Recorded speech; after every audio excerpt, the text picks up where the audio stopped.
Talk Show, America's most controversial podcast, coming to you live from UNT. That's the University of North Texas. In my studio tonight is Brock Bergen, Jackson Carter Pullmeyer, and Devin Scott. Jackson Carter Pullmeyer. That's like a politician name, bro. Like are you like running for office? Is that you've went by that name your whole life?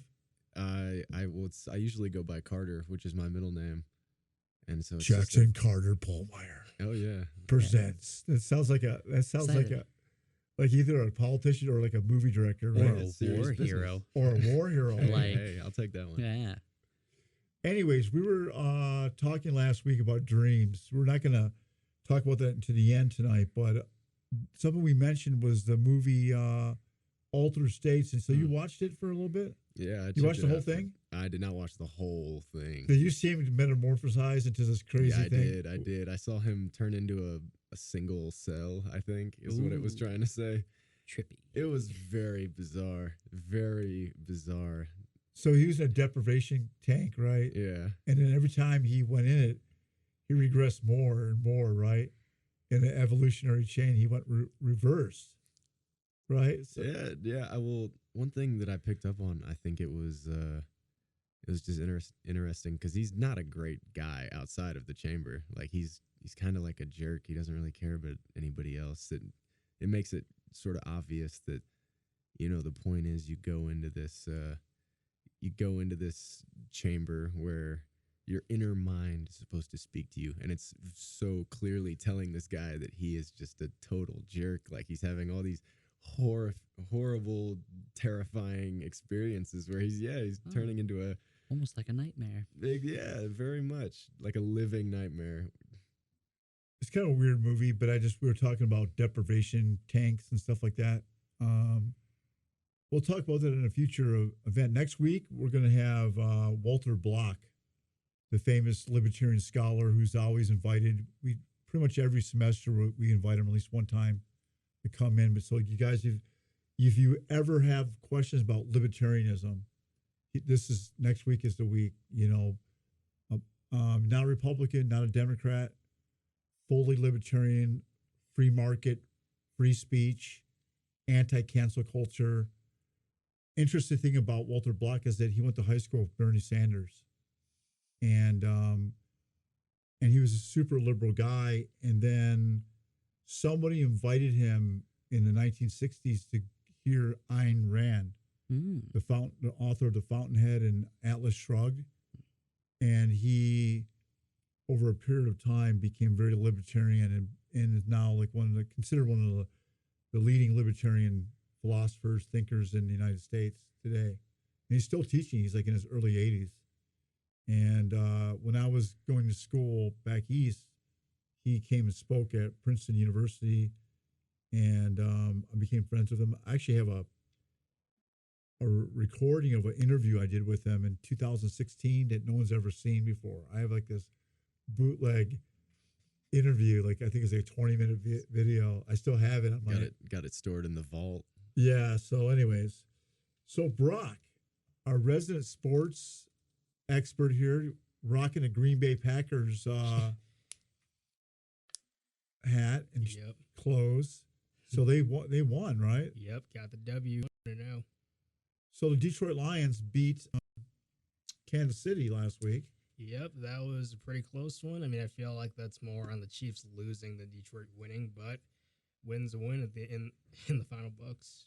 Well, didn't that wide receiver for Kansas City drop several passes? Yep, he dropped one leading to a pick six and dropped two on the ensuing drive to halt their drive and give the Lions back the ball. So besides that, we've got a major injury in the NFL. Really unfortunate thing happened with Aaron Rodgers last night. Yeah, it's terrible. Like a lot of Packers fans, I wanted to see the man succeed in New York too, but like it's just bad. It took 4 snaps for him to go down, and now he's out for the whole season. That's crazy. Well, maybe not just the whole season, maybe his career. Yeah, he's 39 years old, and he ripped his Achilles tip. Yeah, I wonder what that retirement looks like. Looks like he could retire after this season, but who knows? I highly doubt he'd want to end his career like that. That's Well, another thing. so question: some people are saying some NFL players have been tweeting. So since Twitter changed its name to X, X. is it still called tweeting? That's what I If call Twitter it. changes to X, are they Xing? Hey That's man, what I X'd Or you. what's that? Hey man, I X'd you. I X'd you, bro. That's kind of a weird. That's a question to be had later, but they're saying it has something to do with the turf. Yeah, MetLife Stadium, their turf has claimed a lot of players when it comes to injuries. It's just been, they're one of the only stadiums to still use turf, and a lot of players that have played there have spoken out a ton against it. So moving on from football, we have the issue of Coco Golf, the 19-year-old U.S. Open champion. She, after she won the U.S. Open, she prayed, right? Right. And then there was an announcer that said she's just soaking it all in, like just completely negating her prayer, right? And other people had a hard time with her praying at all, saying that she shouldn't be doing that in a public square. Yeah, I saw like ESPN and Bleacher Report tweet the exact same thing, that Coco Gauff is taking it all in after winning the U.S. Open. I saw those tweets the other day, and I was like, it's not what's happening, but all right. So what was happening? I mean, I guess from what I saw, from what I heard, mostly she was like praying, thanking God for the win or something, I think. Yeah, as you do, as players have done so many times. I mean, Yeah. a lot of people do that just for a touchdown Yeah, that's in, true. in football. Yeah. You know, Yeah, so just the issue of free speech, you guys, a couple months ago, I got an email from a pretty progressive group on campus that, because I asked their leader to come on the show and give their views, which I've done consistently over the last 3 semesters. So my background is I'm very libertarian, and I don't like to have any kind of suppression of speech. And one thing I'm militantly opposed is the cancel culture. I might not like Dave Chappelle, or I don't his stuff might be pushing it too far, sometimes for me. But I'm not in any way advocating for him to be taken off the air, canceling his Netflix things. I reject cancel culture. So I invite people from both sides, both ends of the political spectrum, and people in between to come on the show. And next week we'll have Walter Block, the libertarian scholar. I don't agree with Walter Block on certain issues, but you're not going to. he's going to come on and give his views. And so if you guys got questions about libertarianism, free speech, free market capitalism, he believes in open borders because it's an economic argument that I don't agree with. But if you got any questions for a libertarian scholar, he's published like literally hundreds of articles defending libertarian views. He'll be on next week, and so. But anyways, I had this one group on campus that said that I was a bad actor.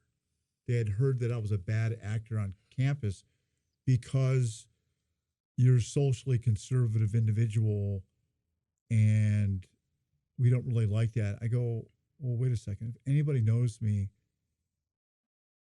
how am I a bad actor if I'm allowing you to exercise your views on campus on my show?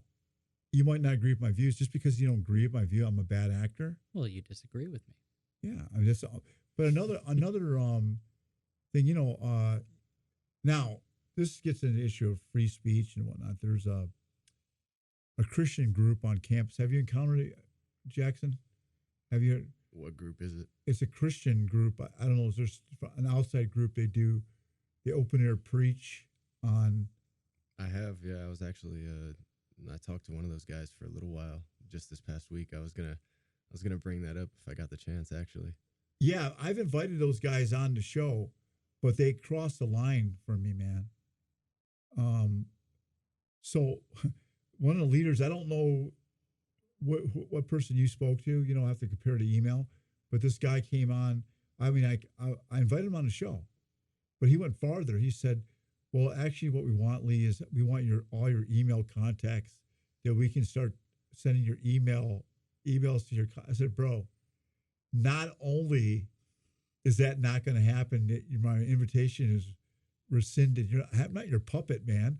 Like just because I'm giving you a free speech vehicle, to be able to communicate your ideas, doesn't mean that you can just punk me and just I'm your puppet now. Like you're gonna just Not What are gonna you, let you- Mark Zuckerberg? Like you want my email contacts? you and want my phone? blood. You want my blood sample Yeah, too, man. dude. So I don't know who this I'm a guy is, but Capricorn. if he wants to come on, if that's the same guy, he's gonna have to answer. Why did you want my email? And I'm gonna drill him. Like, dude, So find out what's going on. What were you gonna ask me? If that guy can come on? No, I just had a really interesting conversation with one of them. I can't remember his name. There are a few different people that come up with their speakers and open air preach. Well, Yeah. they've had some things in the past where they were. So I gotta be really clear that they're not all the same group, Yeah, and some of the groups were fiercely anti-Muslim, anti-LGBTQI plus, but the way that they were communicating it was they were using like language. Hey, calling girls out like your clothes are too skimpy or whatever. And it's just crazy stuff was going on. Like, and so some people felt that they were almost perpetuating like a hate speech type kind of thing. Now, I'm not advocating any kind of hate speech. I'm just advocating like free speech, but that's now stretching the bounds of what is free speech. Does it mean you can attack somebody for their religion or for their like their sexual identity or something like that? Now, I don't know. I would rather dangerous freedom comes to mind.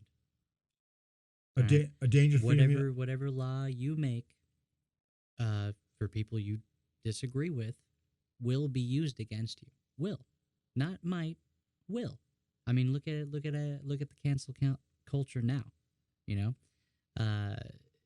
All of this stuff. I mean, once it turns around, then it'll be like we see it a lot in the left, right?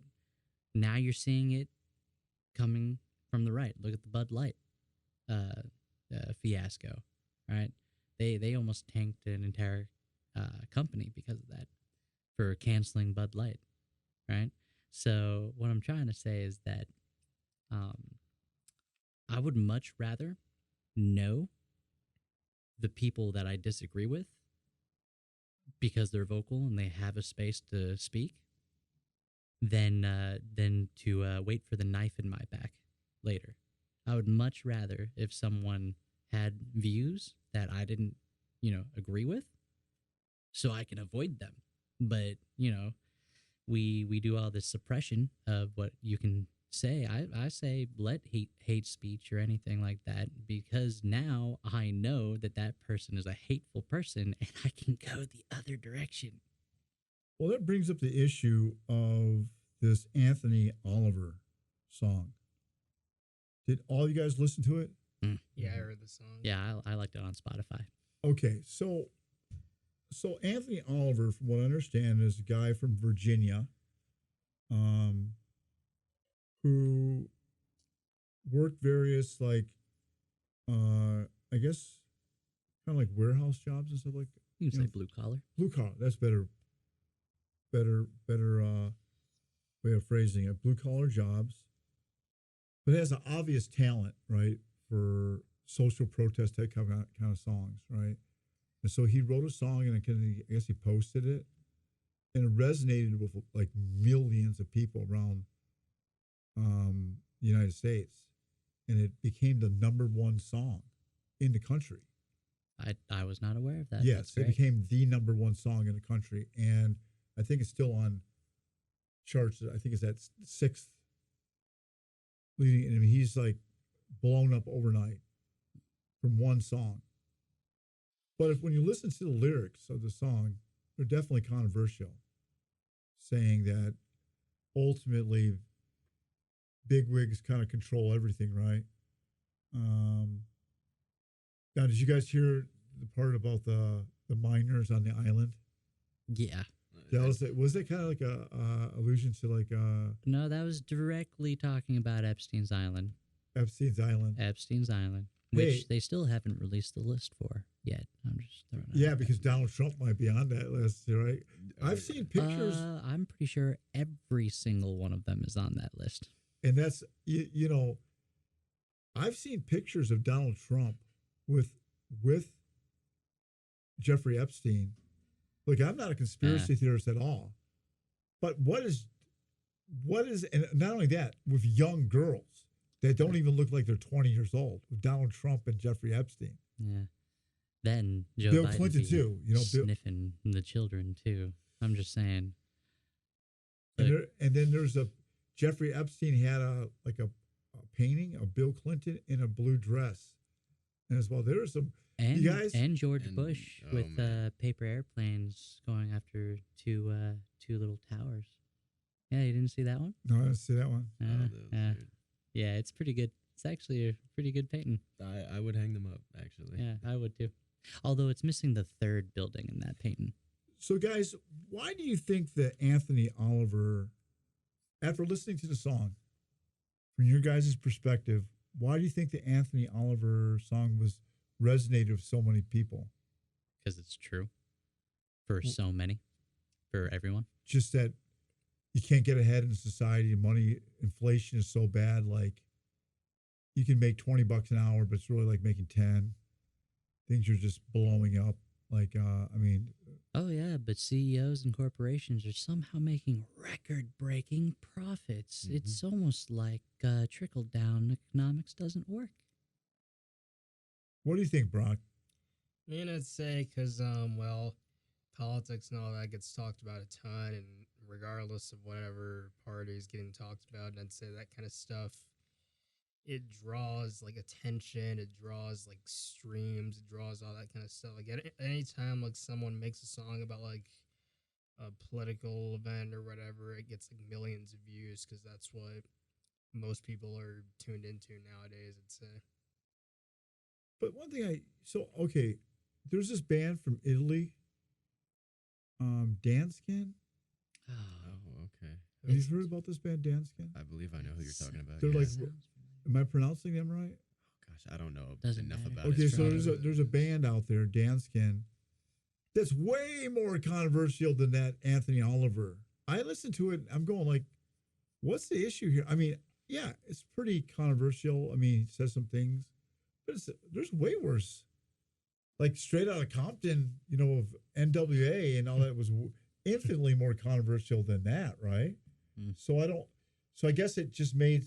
So what I understand is that the Republican debate a few weeks ago, some people are trying to claim that song in defense of their position, and Anthony Oliver said, "No, I wrote that song about you." Yeah. Well, yeah, exactly. I mean, Republicans would like to act like they're gonna get in and do really anything different. shake everything up and change the whole thing, but they're all the ones that are sitting up at the top still. And I mean, so are the Democrats. You know, they're just playing the game of like fighting the Republicans. So it is just sort of a Well, it's kind of like when I have like the Cold War, right? Who made all the money in Cold War? The military-industrial complex.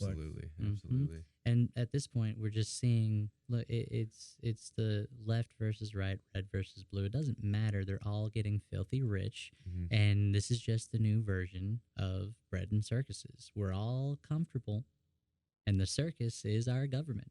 A little bit. You know, I had a warrant officer in the army. I was military intelligence. He said to me, the news is not a source of information.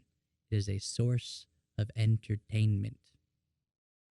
I like that. I like that. Mhm. Even if it gets you angry, you're still entertained. Well, speaking of politics, entertainment, weird stuff that's going on is look, this show is an equal opportunity bashing. I'm not here defending. This is not like a MAGA show. This is not progressive. Sorry, there's a lot of people on campus that want to force me to advocate for progressive causes, and absolutely will not. I am a free speech absolutism. If there's any ideological background to this show, is free speech absolutism, where I allow people from all kind of different viewpoints to come on the show and express themselves. I may not agree. Like last week, and we'll get it into you guys' dream work, in a little bit. But I'm not sure if I even agree. But that's not the point. I want to hear different views out there. Yeah. But something Joe Rogan. I know Joe Rogan is a very controversial person, and some people on this campus would like to see canceled. Okay, they don't want Joe Rogan. It's like shooting yourself in the foot. But here's the thing: Joe Rogan made a really good point about recently on his podcast about the military-industrial complex and Trump.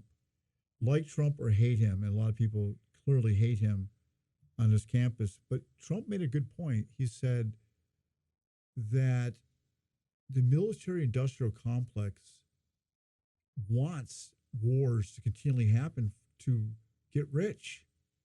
So they want these wars to continually go on, and politicians are beholden to the military-industrial complex because they get donations from them.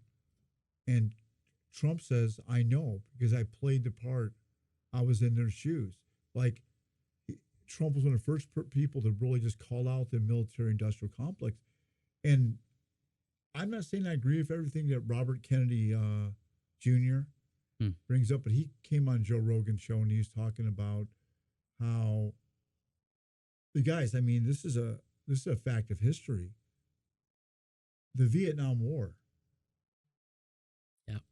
That war, I hate to tell you, there was no reason for the United States to be involved in that war. That's the military-industrial complex getting rich for more bombs and bullets and guns. Because if communism doesn't work, then you don't have to fight it. You just wait for it to starve, right? Yeah, but the point I'm saying is that I get your point. They had trumped up things about the Viet Cong, which weren't true. But in the end, you guys, 60,000 American soldiers died ultimately because rich people wanted to get richer through the military-industrial complex. And the same thing in the Persian Gulf War. I'm telling you, this is what, because I grew up really conservative Republican kind of background, and I'm older than you guys, and I remember in 2002, around 2002, 2003, George Bush says we're going to go to war against Iraq because of the weapons of mass destruction that Saddam Hussein has. And I'm going, what? Wait. Which we never found. And the source was unreliable, but Yeah, and really, I think it was another war for the military-industrial complex. Wait till you hear about the sinking of the Lusitania and Pearl Harbor. Well, those are some very controversial issues here, but here's another one. Joe Biden, and we've got to bring this up. Okay, yeah, have to. So Joe Biden yesterday was the 22nd anniversary of 9/11, September 11th bombing. Okay, Vivek Ramaswamy came up and said that basically that there were Saudi Arabian agents involved in the bombing there, and that the American government has repressed that, that Saudi Arabia was intricately and intimately involved in the bombing of 9/11. That several of the 9/11 bombers were Saudi Arabian, and it's connected high up, but the American government does not want us to know that because we get our oil from Saudi Arabia. It's a big issue there. Oh, you know what's even bigger? The $1 trillion that the Pentagon misplaced the day before. Well, if you can bring me some documentation on that. I can. That's okay. The seed's planted. Bring me that. Bring me that documentation next time. Fair enough. But yesterday, so Joe Biden says in in the debate, or no, no, I mean, in the when he was giving his remarks in Alaska. I'm not sure why he was in Alaska when 9/11 happened in New York, but anyways, he gives his speech before the U.S. military in Alaska, and he says that he was at the 9/11 Ground Zero site, in New York, the day after the Twin Towers went down. And they did some research, and he wasn't. He clearly was not. He didn't go there until the 20th of September. So the question is Joe Biden senile, or is he lying, or is he both? Is it both? I think the person who writes his scripts didn't read the book. That's what I think. Because in his book, he said he wasn't there until the 20th. That's a big deal, you guys. You guys, I went to the 9/11 site in 2002, about less than a year after the event, but several months after, and it still was a mangled pile of wreckage. Did you go to the third building too? No, I just went to the right there where the Twin Towers went down, and it was like a cross, a metal cross up. Do you know about the third building? The Pentagon? No. That's it's actually ironic. The Pentagon was hit by a plane in the suite or the office where all the financials were taken care of.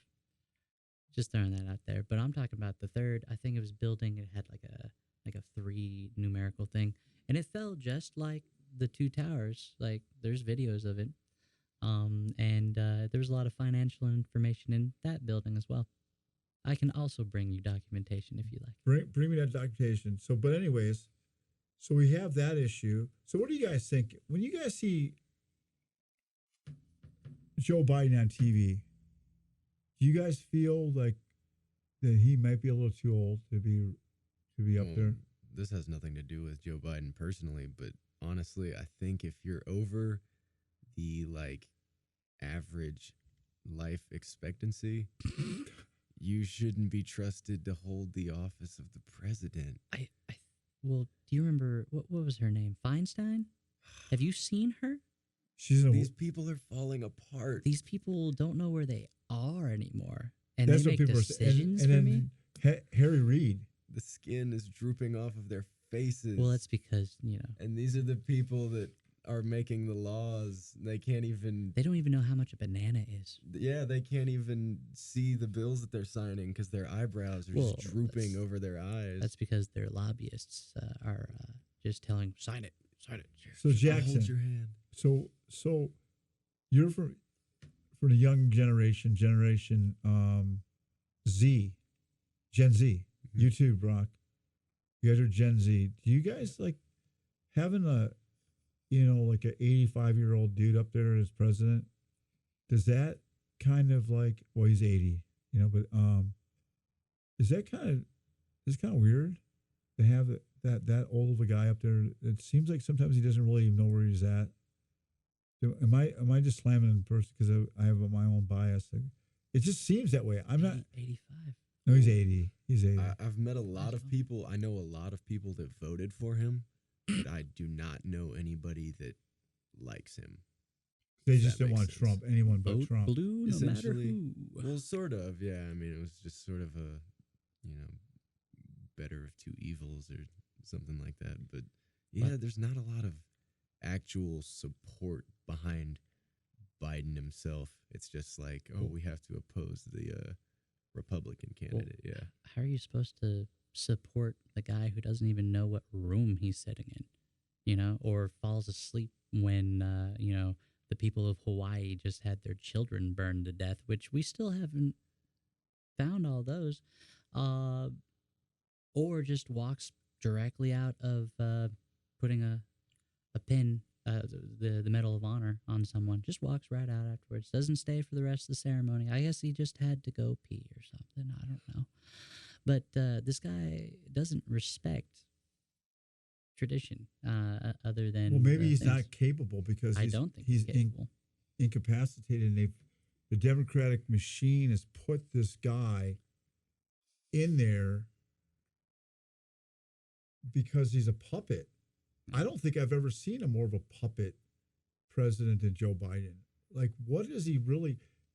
Guys, I sat and listened to him recently.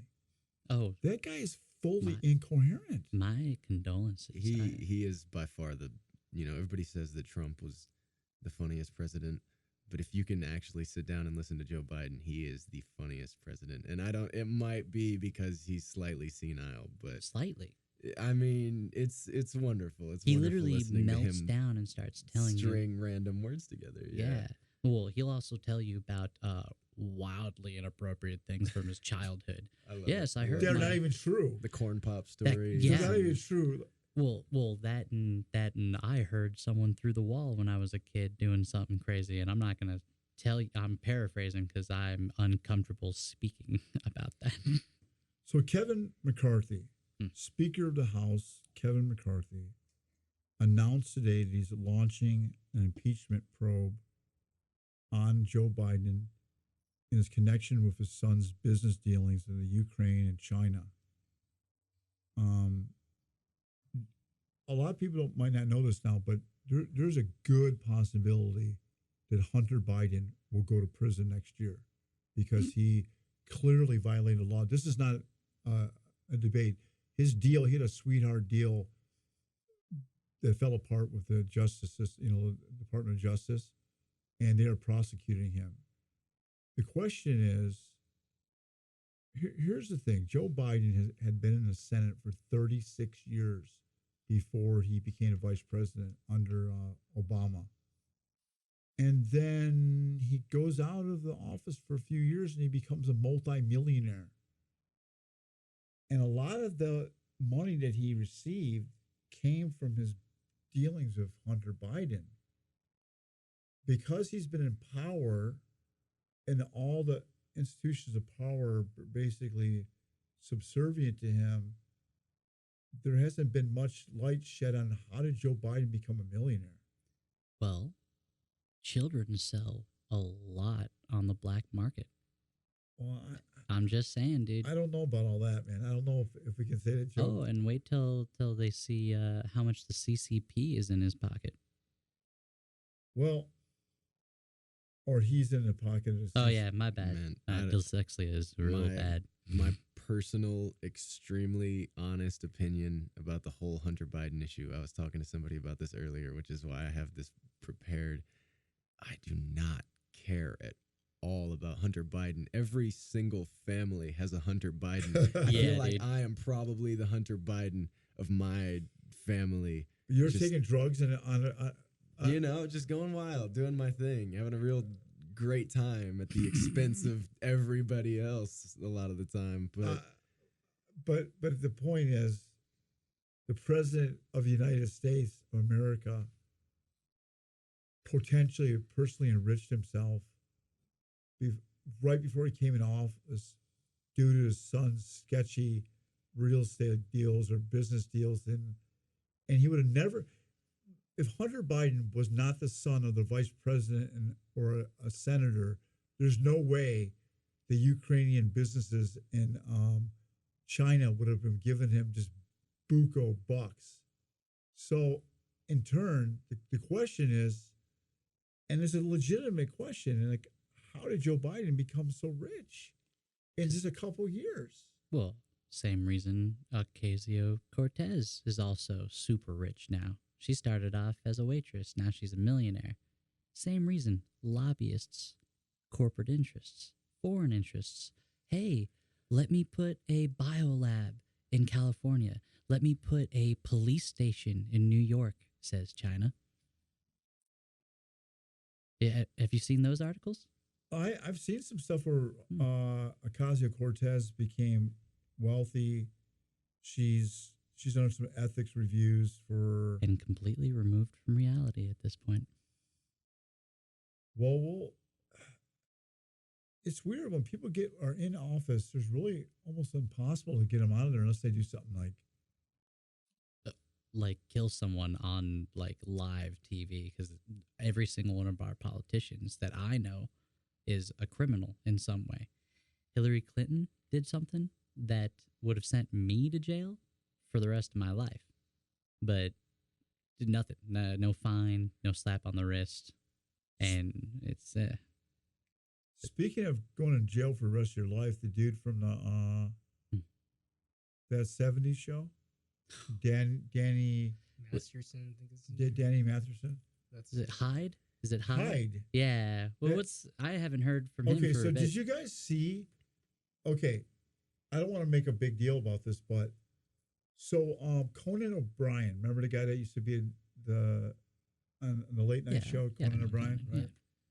He's done some like things, called some people out, and it's come to pass. So like 20 years ago, Danny Matherson, I think it's Masterson. yeah, comes on the show, and he's talking about some really sketch things he's doing with women. And Conan O'Brien says, "You're going to be caught. You're caught. You're going to go to prison." Like he said it on a show, and then Hyde there, he starts laughing. He says, "Yeah, I'll get caught someday." And you know what? He's going to prison now for 30 years. Hey, I mean, Conan O'Brien was a writer for The Simpsons, so maybe he just has that like Oh, sage man. fortune teller sort of mentality. You know, maybe he's the one that's Yeah. getting all those predictions in there. Look, when you run a show for longer than a lot of people have been alive, you're gonna get you're gonna get some stuff Get right. something right. Well, we're going to get the last segment here of the show. We're going to get back into dreams. Wanted to finish up our discussion.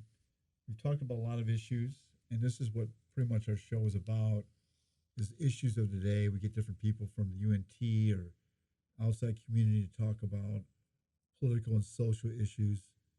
But from time to time, we'll talk about issues that are outside the bounds of politics. But one thing that is common to each one of us here is that we've had a dream. And each of us have dreams on a continual basis, but we don't give much thought about dreams a lot of times. Like what is the meaning? Generally, I just think that there's no way to even understand or know what dreams are about. They're just, are they the outworkings of our subconscious mind? But you guys happen to believe differently. You guys believe that there's some deep held meaning to dreams, right? Oh, absolutely. Because a lot of people want to say that dream, like they try to say, well, what's the purpose of dreams?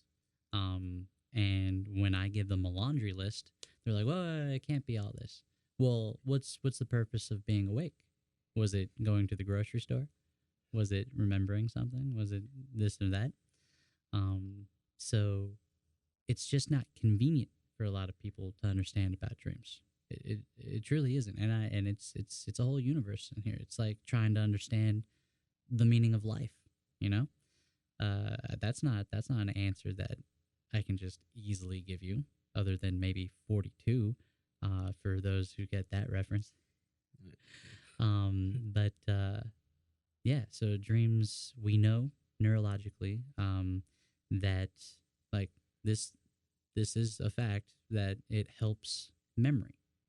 You know, so instead of remembering the entirety of your day, we can turn it into a symbol and then just whoop, throw it in a box. So that's the dreams in the beginning of the night, real fuzzy.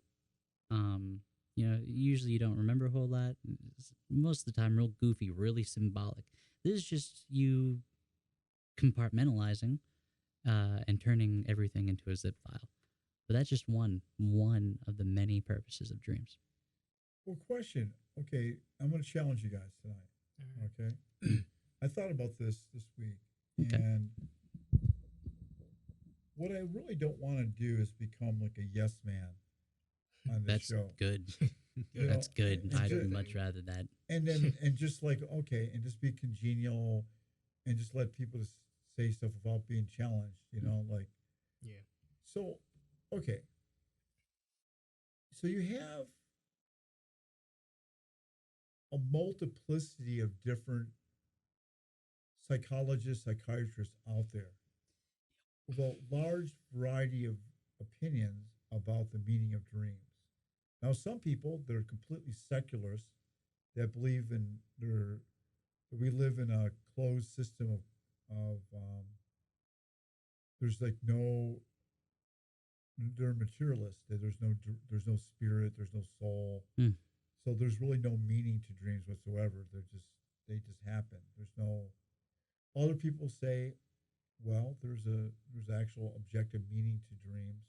Other people might say that it's the subconscious working its way out, but how do we know? How do we have an objective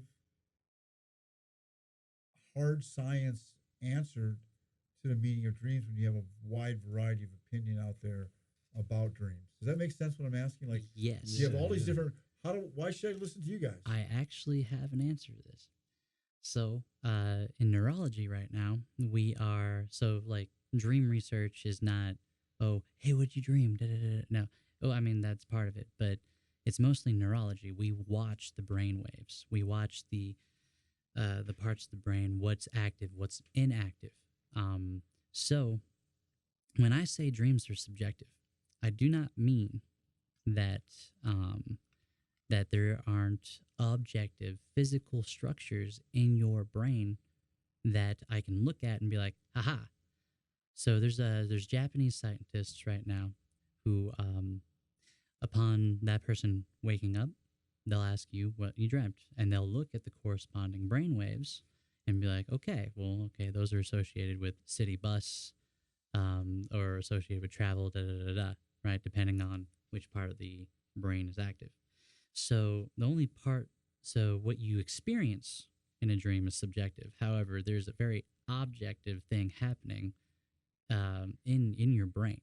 So whenever someone's like, "Oh, it's in your head," yes, but there is a physical structure that I can see where the in your head is generated.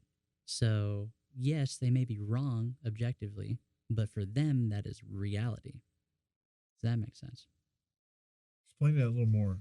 So, like, if I have an illogical fear of X, Y, and Z, I have a physical structure in my brain that generates the hormones of fear when I come across X, Y, and Z. Maybe I shouldn't be afraid of carpets, but I am, and that's a reality for me, right? So when I say dreams are subjective, I mean that your brain is wired differently than mine, and you're going to respond to stimulus way differently than me, than anyone else. So when you go for the meaning of dreams, what you believe is the meaning of your dreams is. You're not wrong.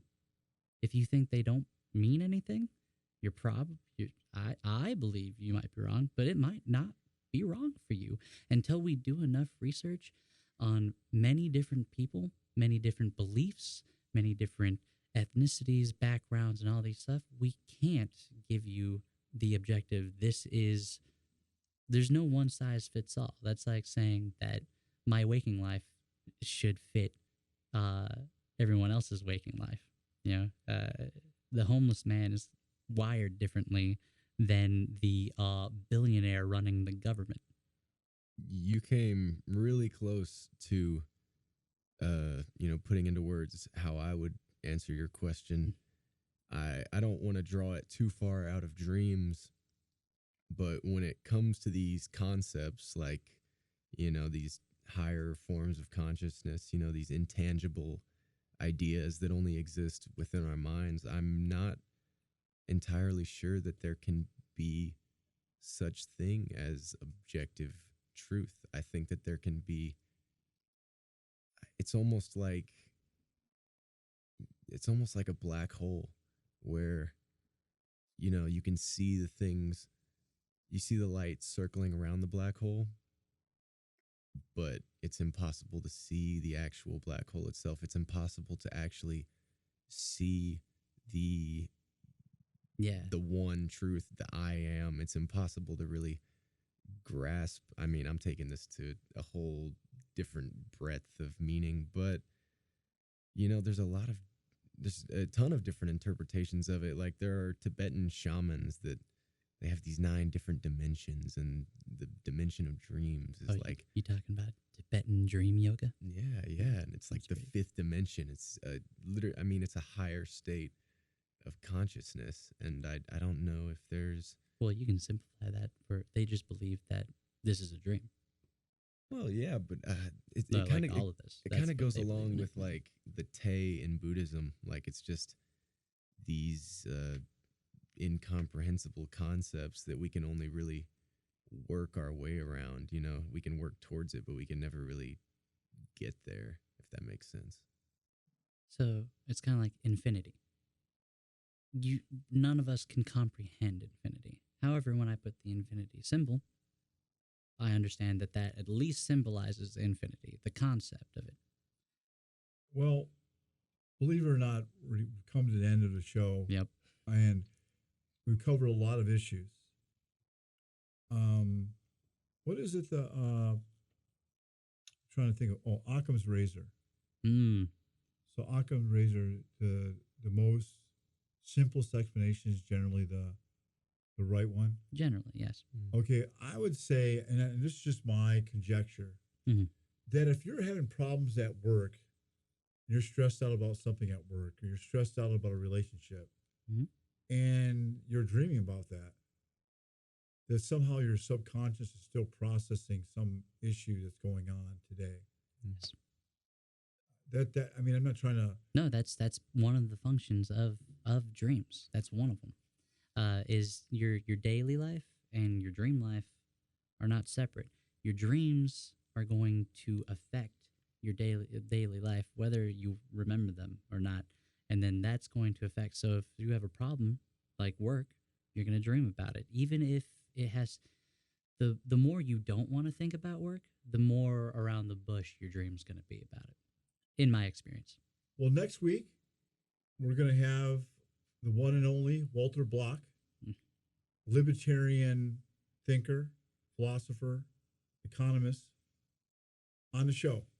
You guys are invited to come.